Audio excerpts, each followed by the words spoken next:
Welcome back. We are on part 7, section 4. Part 7, section 4. So again, for the videographer who's doing all this for me. All right. We're talking about the elites who lose power. The elites who lose power. Let's go to the nobility in Europe. It's letter B. Well, nobility is the word that you fill in the blank. Nobility in Europe, letter B. I'll give you a second to get that while I'll do what I do.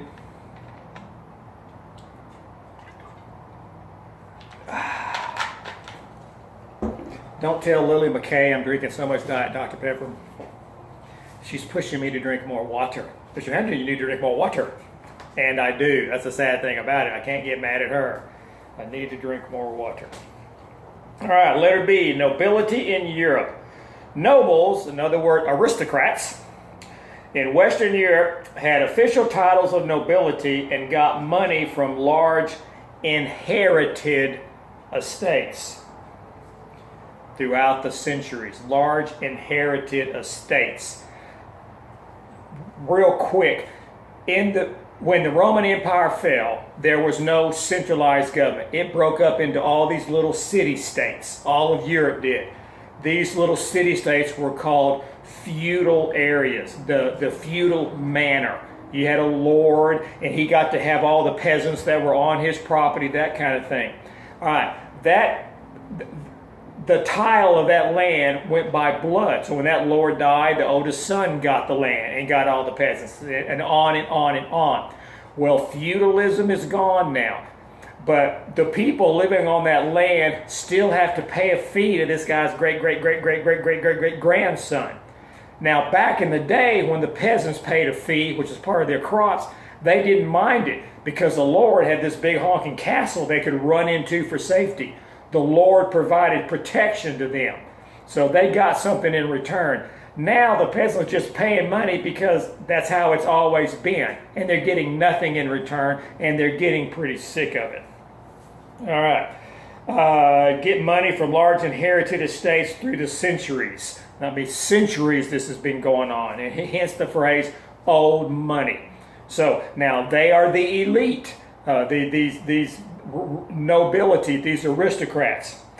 They had control over the land, the peasants who worked it, and over the knights who they needed for defense. Number 3, these nobles were necessary for the king to bring in resources, knights, in case his country was ever attacked. Going back to the feudal times. The king needed all these nobles because each noble provided him knights to protect him. Everybody's providing protection. You get something in return. I get to live on the land. I get to live. I get to eat. I get to survive.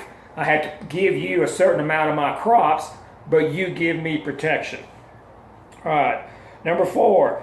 These nobles were also a pain in the flipping neck. My words.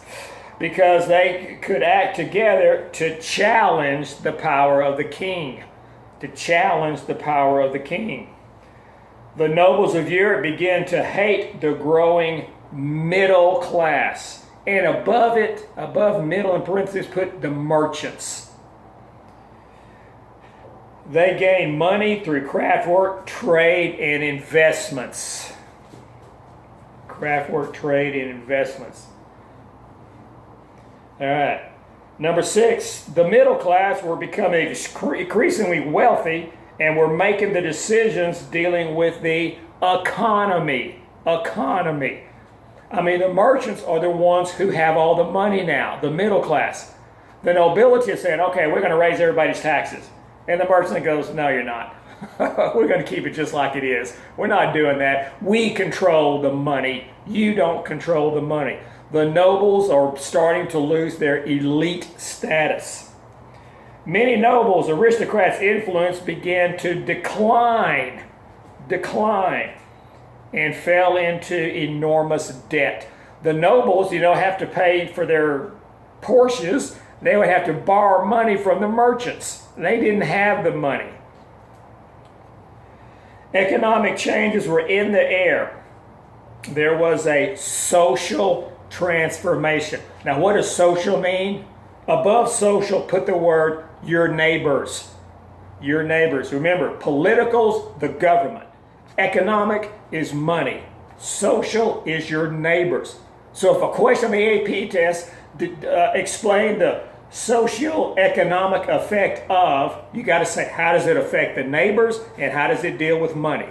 That's all social means, your neighbors. There was a social transformation in which the aristocracy, with its inherited wealth and title, was becoming less relevant than the wealth made through joint stock companies. All right, craft work and trade, mainly trade. All right, the royalty, the aristocrats used to be elite. Now they're not, because Bob the plumber has more money than Prince Henry does, and everybody looks to Bob the plumber. No one's looking to Prince Henry anymore. All of a sudden, the royal blood doesn't mean squat anymore. All right, that's your next group of elites that lose power. All right, let's go to C. Daimyo in Japan. That is spelled D-A-I-M-Y-O. Daimyo in Japan. And it's pronounced Daimyo. The Daimyo were prominent Japanese families, kind of like the European royalty, who provided allegiance to the shogun. S-H-O-G-U-N, in exchange for protection. They were the Japanese feudal lords. The emperor was still just a figurehead. He had no real power. Like the Queen of England, she's just a figurehead. She can't pass a law if she wanted to. Just a figurehead. After a period of civil war in Japan over who is going to be the next shogunate leader, Tokugawa, T-O-K-U-G-A-W-A, Tokugawa, was able to take control. So you have one man, one shogun, one warrior who now takes control of all Japan. His name is Tokugawa, a bad motor scooter. Number 3, he wanted to establish the country, stabilize the country, and prevent another civil war. He did this by increasing his control over the Daimyos. Again, D-A-I-M-Y-O-S. Daimyos. Remember, they're the prominent Japanese family. Of course, it's very patriarchal, the guy. He forced them to spend every other year at the capital in Tokyo, T-O-K-Y-O. It was also called Edo at that time. So he could keep an eye. Another, every other year, all the real hoity-toity people had to come to Tokyo. This had 2 effects. One, like I said, he can keep an eye on them. And secondly, they're not out there. No one's looking up to them because they're not out there. They're with him, with Tokugawa. Tokugawa claimed ownership of all the land in Japan. He said, all of this land belongs to me. I'm going to let you live on it, I'm going to let you farm it, and I'm going to tax you, but all the land is mine. No more wealthy landowners. The Daimyo, sorry guys, you're out of luck. You don't own the land anymore. He put in a rigid social class, where at the very top was the warrior, the shogun, next the farmer, next the artisan, the person who made stuff, and look who's very last, the merchant. He put the merchant at the very, one year there was a compare and contrast question on the AP test, and my kids nailed it because they remembered this. How do European feudalism compare, or European at this time compare to Japan at this time? Well, one big thing is in Europe, the merchants were way up there. They were number one. In Japan, the merchants are very low. And the reason was, put this in parentheses after merchant, they didn't make anything. Everybody else is making something. Artisans are making something. Farmers are making something. Warriors are making war. They're doing something. What does a merchant do? He buys this, jacks the price up, and sells it there. He didn't make anything. So the merchants were the lower class in Japan. Number 6, under the Tokugawa period, 1600 to 1868, also known as the Edo period, Tokyo, Christians were persecuted. Tokugawa wasn't real thrilled about Christians. Japanese were prohibited from traveling abroad, leaving Japan. You couldn't leave Japan. You had to stay there. And foreigners were forbidden from visiting Japan. Japan became very isolated. Under Tokugawa, they were very isolated. This comes back to hurt them. Everybody else is becoming westernized. The Industrial Revolution is about to happen everywhere but Japan, because they didn't allow anybody to come in. They didn't want any contact. Tokugawa wanted to isolate. We're going to be just us. There were also some gender and family restructuring going on. Okay, we're changing gears now. We're through with the elites who used to be elites and lost power. If you look back where you wrote it on the side, we should have covered all of those. You ought to know who they were and why they lost power, how they lost power. All right. There was also some gender and family restructuring.